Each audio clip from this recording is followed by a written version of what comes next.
Hello বন্ধুরা, welcome to another video of my channel. আজকের ভিডিওটা একটু অন্যরকম, একটু ঐতিহাসিক স্থান সম্বন্ধীয় ভিডিও। ভারতের ইতিহাসের বিখ্যাত 10টি স্থাপত্যের মধ্যে অন্যতম হলো হায়দ্রাবাদের চারমিনার। মোগল সম্রাট ঔরঙ্গজেব যখন হায়দ্রাবাদ আক্রমণ করেছিলেন, তখন হায়দ্রাবাদের সব উঁচু উঁচু প্রাসাদগুলিকে ধূলিসাৎ করে দিলেও তিনি কিন্তু চারমিনারকে আক্রমণ করেননি। আজ থেকে প্রায় 400 বছর আগে হায়দ্রাবাদে রাজ করত কুতুব শাহী বংশ, আর কুতুব শাহী বংশের পঞ্চম সুলতান মোহাম্মদ কুতুবকুলি শাহ চারমিনার নির্মাণ করেন। প্রায় 7 লক্ষ টাকা খরচা করেন এটিকে নির্মাণ করতে। পার্সীয় থেকে নামি দামি আর্কিটেক্ট আনিয়ে চারমিনার নির্মাণ করেছিলেন। তাই চারমিনারের দেওয়ালে বিভিন্ন রকমের পার্সীয় শিল্পকলার নিদর্শন দেখা যায়। চুনাপাথর, গ্রানাইট আর শ্বেত পাথর দিয়ে চারমিনারটা তৈরি করা হয়েছে, আর এর ওজন প্রায় 14,000 টন।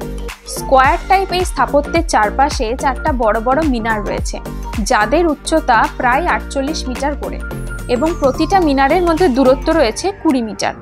বলা হয় মিনারের শীর্ষে যে স্তম্ভ রয়েছে তা ইসলাম ধর্মে 4 জন খলিফাকে চিহ্নিত করে।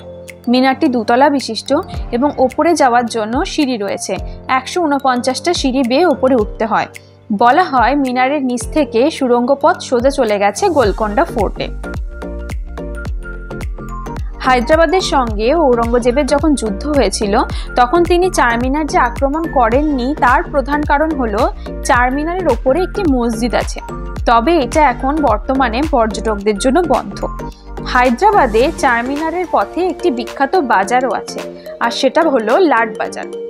লাট বাজারের এই দোকানে হায়দ্রাবাদের ফেমাস চুড়ি, আতর, তাছাড়াও আরও অনেক জিনিস পাওয়া যায়। আমরা একটা চুড়ির দোকানে ঢুকেছি, হায়দ্রাবাদের ফেমাস চুড়ি নিতে। অনেক রকম কাঁচের চুড়িও রয়েছে, যার জন্য হায়দ্রাবাদ কিন্তু বিখ্যাত। 4টে চুড়ি এখানে 1000 টাকা বলছে। খুব সুন্দর এই চুড়িগুলো। আর হায়দ্রাবাদের এই চুড়িগুলোর বিশেষ বৈশিষ্ট্য হলো এটা নাকি প্লাক মেটেরিয়াল দিয়ে তৈরি, তার ফলে এটা কখনোই কিন্তু নষ্ট হবে না।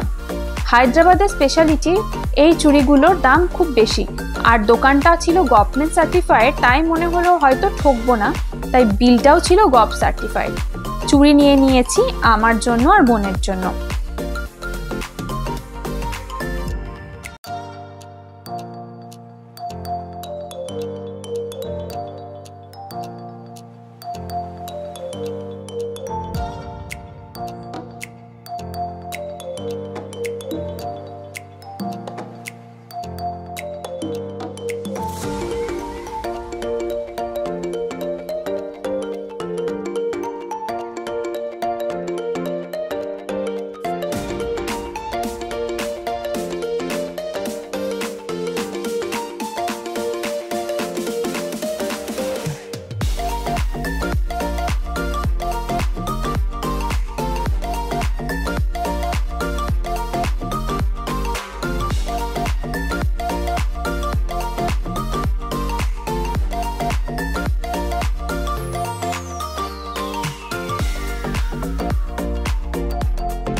লাট বাজার থেকে নিচ্ছি সুগন্ধি আতর।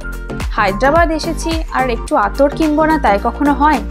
সব আতরের সেন্টগুলোই ভালো লাগছে, তবে যার দোকান সেই দোকানি দাদা সাজেস্ট করলো এই আতরটা। এর নাম চারমিনার স্পেশাল আতর। গন্ধটা বেশ নরম কিন্তু দীর্ঘস্থায়ী, একদমই মাথা ধরছে না। সুন্দর সুন্দর বোতলে আতর নিয়ে নিলাম আমার জন্য আর বোনের জন্য। এত আতরের শিশি দেখে ভাবছি কোনটা ছেড়ে কোনটা নিই। ভাগ্যিস দোকানি দাদাটা সাজেস্ট করেছিল, না হলে তো আমরা খুঁজেই পেতাম না যে এত সুন্দর সুন্দর গন্ধের আতরের মধ্যে কোনটা নেব। এই বাজারে জুতো, ব্যাগ, মেকআপের জিনিস, হার, মেয়েদের বিভিন্ন রকমের কসমেটিক্সের জিনিস সবকিছু পাওয়া যায়। তবে বার্গেনিং করে নিতে পারলে কিন্তু খুবই ভালো। চারমিনারের ভেতরে যেতে হলে টিকিট কাটতে হবে। এর প্রবেশ মূল্য 25 টাকা, বিদেশিদের জন্য হচ্ছে 250 টাকা। চারমিনারের ওপর থেকে হায়দ্রাবাদ সিটিটার ভিউ খুব সুন্দর। এই ছিল চারমিনারের ইতিহাস। ভিডিওটা ভালো লাগলে লাইক আর বন্ধুদের সঙ্গে শেয়ার করে দেবেন। চ্যানেলটাকে সাবস্ক্রাইব করে পাশে থাকবেন। হায়দ্রাবাদের আরও ভিডিও নিয়ে আসবো। খুব ভালো থাকবেন। দেখা হবে নেক্সট ভিডিওতে। ধন্যবাদ।